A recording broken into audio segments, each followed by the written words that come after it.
Me, my ex-boyfriend, Corey, I believe Sean was there. Lauren might have been there. I'm not sure if Lauren was there. Chris was there. I know for sure Chris was there. Christina was there.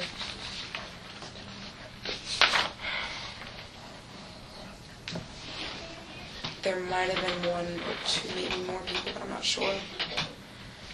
Did you ever sit down with either the Anthonys or a group of people and come up with any type of lists? Like all the friends that Casey knew and where they worked and where they lived and what drugs they did. Did you ever sit down and partake or be a part of a project like that? No, sir. Did Cindy or George or Lee ever call you and ask you, hey, who do you know of Casey's friends that you think we need to look at? Cindy and I have talked about, who we don't trust. Who would that be? I don't trust Jessie Grund. What about Cindy? Do I trust her? No, the Cindy person. No, I don't believe she does. Who else do you guys not trust? And tell me why.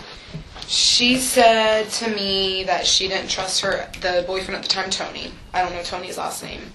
And that she even didn't trust Ricardo, JP, and Amy.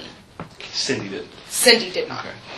Was this based on anything in particular? Or? She said to me, because we found out, again, I don't know if this is the truth or not, that the FBI has been watching them, and that, because Cindy had asked me, do I know if Tony and Ricardo, JP, and Amy had any ties together? And I said, no, I don't think they know each other. And she said, oh, well, you need to stay away from them. The FBI has them under surveillance, that they, they're into something bad, they're into bad things, just stay away. And I said, okay. Did you ever say what bad things were? I didn't ask. She said just very, very bad things. Speaking of surveillance, there were comments that George made on the news about kidnappers being followed, and then they have people watching them. Do you remember that, or did they ever tell you about that? Say that again? On the onset, when all this happened, George was on the news making a comment about the kidnappers, and that they had these kidnappers under surveillance, and they were being monitored, and they knew who they were, they being the Anthonys. Okay, Ever tell you anything about that? Or, again, you know a lot more now than you did then. Not that I can recall, no, because to me, they never knew who had Kaylee. As far as I knew, they didn't. Did they ever kind of console in you or confide in you the fact that they knew Kaylee may be dead? No. You sure? To the best of my knowledge, Cindy was very, Kaylee's alive. Kaylee's alive, Kaylee's alive, Kaylee's alive. George, to me, seemed more of a realist. And that maybe Kaylee's not alive. What about Lee? I don't think I've ever really talked to Lee about it. I really don't think I have. Why do you say George is a realist? What did he say to you to give you that impression? Just his vibe. I can't explain it. Just his vibe. Because Cindy would always say, "We've got to find her, Annie. We've got to find her. We've got to find her. We're gonna find her. We think we found her." George never had that vibe. That drive to. No, he didn't. Locate the child alive. He like every time I'd see him, he'd just hug me and say, "Thank you for being here. We love you." You say there's 2 times you went over there. One time the parents took you over. The second time you stayed overnight. That's after she was released from jail? Okay. The first time I went over there and they took me over there, that was, if I'm not mistaken, Labor Day weekend, that Monday of last year, of 2008. That Monday. And then I think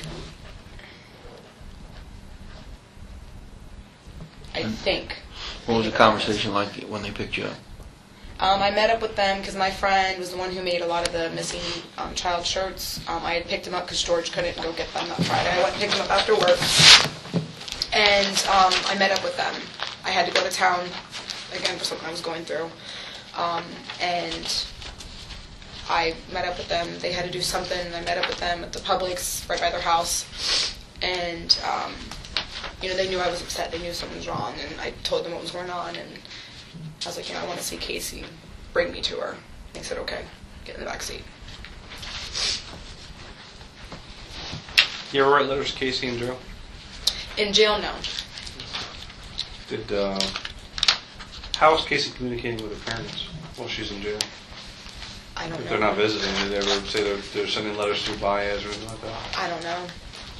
I have no clue. Sorry, I want to finish Okay, that go on, topic. So when they put you in the car and drove you to the house, I would imagine, to see her, what was the conversation in the car? Did they maybe ask you to phrase things a certain way so you could get information out of her? Or, I mean, they probably hoped that you were able to communicate with her, huh? The purpose of me going over there was for me to see my friend. The only thing they really said was lay down as soon as we pull in the neighborhood so the cameras don't see you, That was it. basically. And then talking about what I was going through. The time that you stayed overnight, how far from that date that they took you over there originally was that you stayed overnight? It's the time frame. I want to think she was arrested again after the first time I saw her. Whether it was for the check fraud, I don't know if that happened before or after. I'm not sure of the dates. Okay. She may have just been. I don't know how long she was out of jail for. I don't remember. A couple weeks, within a month, maybe 5 weeks, but I don't think it was that long. What was the mood there in the house at that time when you went and stayed over? Cindy had a rough day. Their pastor came over. We prayed. Who prayed? All of us, me, Casey, Cindy, and the pastor. Okay. And I remember the pastor saying that everybody needs somebody that they can confide in 150%, that they can say anything to, whether it's something that they really don't want to say, which I took it as him saying to Cindy, sometimes maybe you just need to talk about the fact that Kaylee may not be with us. You need to maybe talk to somebody about that.